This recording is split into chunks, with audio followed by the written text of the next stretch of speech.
Hello everybody, welcome back to the channel. I just got back from the United Trappers of Kentucky's spring meet.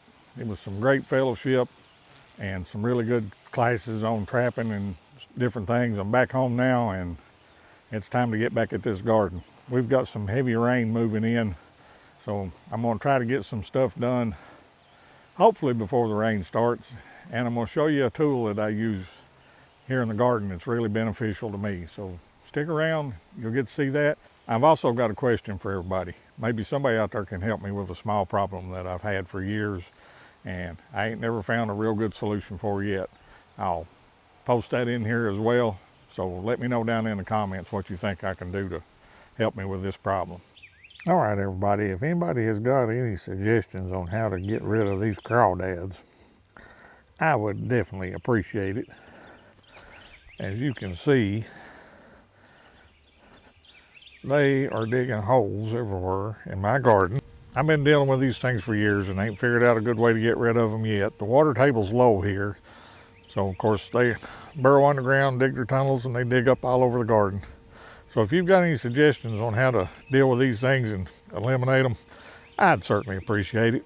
All right, everybody, what I've got here is the Earthquake 43cc, what they call a mini tiller cultivator. And I'll tell you, it's real good for cultivating and it helps you get rid of the weeds between your rows. But now if you think you're going to take this and till hard ground, you're definitely not going to do that. So anyway, let's get this thing started and I'll show you what it does. Okay, if you can see here, I'll try to zoom in a little bit better. But the Kennebec potatoes that I planted have started coming up through the ground. So I need to get this ground softened up again between the rows, because it won't be long at all that I'll be putting the first hill and some side dressing and fertilizer on these. So like I said, we'll use the little Earthquake mini tiller cultivator. I've had this thing, I think this is my third or fourth year. I did have to put some new fuel lines on it this spring because the fuel lines had started deteriorating and was starting to leak. But other than that, I've really never had no issues with this thing. Let's get it started up and we'll see what it does. So anyway, this is a 2-cycle engine, so you mix your gas and oil, pretty much like any other weed eater, string trimmer, chainsaw. And of course, turn the on-off switch on. It's got a choke and it's got a primer bulb. We'll get it primed up and see if we can get it started.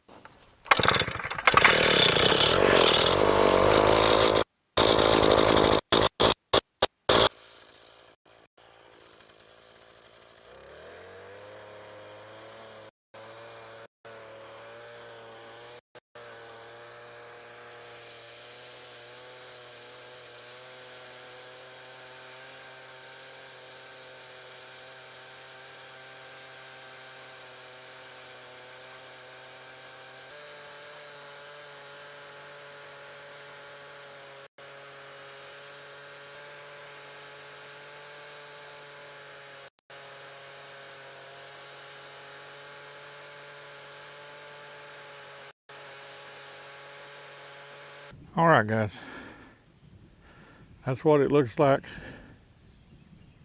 after using that little Earthquake tiller cultivator. I'll be back to you and give you my final thoughts. All right, everybody, the rain got started before I could finish this video up outside, so I'm back in my fur shed slash garden shed slash YouTube studio. But anyway, the Earthquake mini tiller cultivator. I really like it. It saves me a lot of time. You can put your row spacing a little bit closer, so it saves you on some space so you maximize your harvest. It's really great to run between rows, get rid of the weeds, and cultivate the soil. It don't work real good on hard ground, I will tell you that. And I have a lot of that around here, but like I said, I really like it. So I would recommend it. There's other versions out there that from Steel and Mantis and other vendors. I like that one. It's a lot cheaper in price and it does work good for me. So anyway, with that being said, guys, I really appreciate you watching. If you haven't done so already, please like, comment, and subscribe. Let me know down in the comments some of the tips and tricks that you use. And remember, prepare today for what may happen tomorrow. And I will see you on the next video.